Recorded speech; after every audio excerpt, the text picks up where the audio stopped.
I think a lot of people confused by the new Arabic name, El-Hajj Malik El-Shabazz. I've always had the name on my passport, Malik El-Shabazz, only I only used it in the Muslim world. Well, Hajj is a title that is given to any Muslim who makes the pilgrimage to Mecca during the official Hajj season. One thing that I found in all of my travels was that all of the Africans, not only Africans, but the Asians and the Muslims, look upon us as their long-lost brothers.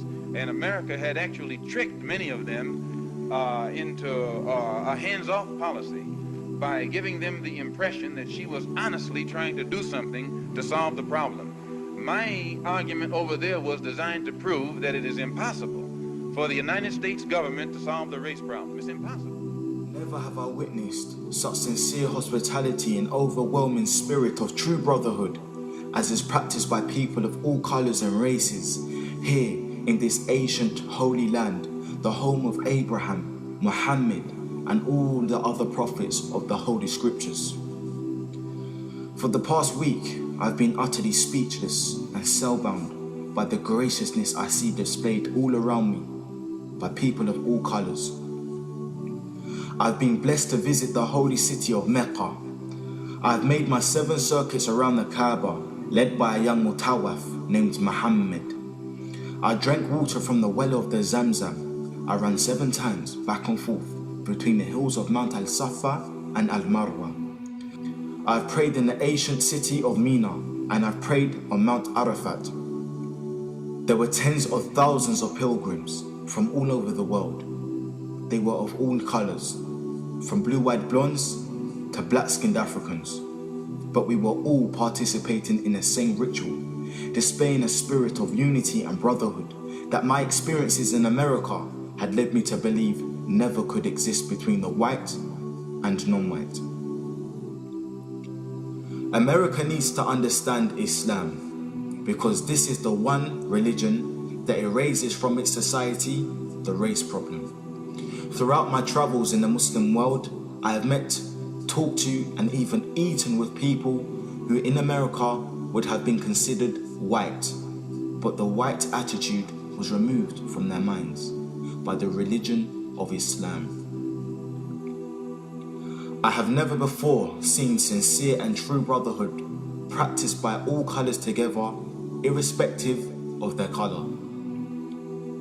You may be shocked by these words coming from me, but on this pilgrimage, what I have seen and experienced has forced me to rearrange much of my thought patterns previously held, and to toss aside some of my previous conclusions.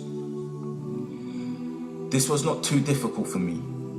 Despite my firm convictions, I have always been a man who tries to face facts and to accept the reality of life as new experience and new knowledge unfolds it. I have always kept an open mind, which is necessary to the flexibility that must go hand in hand with every form of intelligent search for truth. During the past 11 days here in the Muslim world, I have eaten from the same plate, drunk from the same glass, and slept in the same bed or on the same rug, while praying to the same God with fellow Muslims, whose eyes were the bluest of blue, whose hair was the blondest of blonde, and whose skin was the whitest of white.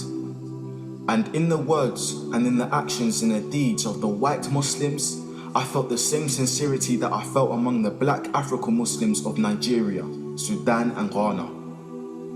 We were truly all the same brothers because their belief in one God had removed the white from their minds, the white from their behavior, and the white from their attitude. I could see from this that perhaps if white Americans could accept the oneness of God, then perhaps too they could accept the reality, the oneness of man, and cease to measure and hinder and harm others in terms of their differences in color. With racism plaguing America like an incurable cancer, the so-called Christian white American heart should be more receptive to a proven solution to such a destructive problem. Perhaps it could be in time to save America from imminent disaster, the same destruction brought upon Germany by racism. that eventually destroyed the Germans themselves. Each hour here in the Holy Land enables me to have great spiritual insights into what is happening in America between black and whites. The American Negro never can be blamed for his racial animosities. He is only reacting to 400 years of the conscious racism of the American whites. But as racism leads America up to the suicide path, I do believe, from the experience that I've had with them, that the whites of the younger generation in the colleges and universities will see the handwriting on the walls, and many of them will turn to the spiritual path of truth, which is the only way left to America to ward off the disaster that racism inevitably must lead to. Never have I been so highly honored. Never have I been made to feel more humble and worthy. Who would believe the blessings that have been heaped upon an American Negro? A few nights ago, a man who would be called in America a white man, a United Nations diplomat, an ambassador, a companion of kings, gave me his hotel suite and his bed. Never would I have even thought or dreaming that I would ever be a recipient of such honors. Honors that in America would be bestowed upon a king, not a Negro. All praise is due to Allah, the Lord of all the worlds. Sincerely, Al-Hajj Malik Al-Shabazz, also known as Malcolm X. So Malcolm became Al-Hajj Malik Shabazz, who made Tawbah.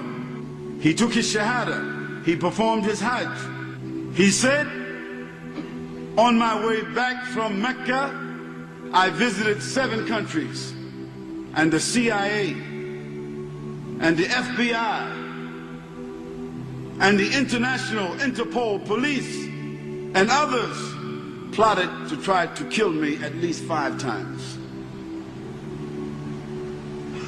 You don't have to ask yourself why they were plotting to kill this man. If I recall, I pointed out that while I was at Mecca making the pilgrimage, I spoke about the brotherhood that existed at all levels and among all people who were there on that Hajj, who had accepted the religion of Islam. And I pointed out that for what it had done, what the religion of Islam had done for those people over there, despite their complexion differences, that it would probably do America well to study the religion of Islam, and perhaps it could drive some of the racism from this society as it has driven racism from the Muslim society.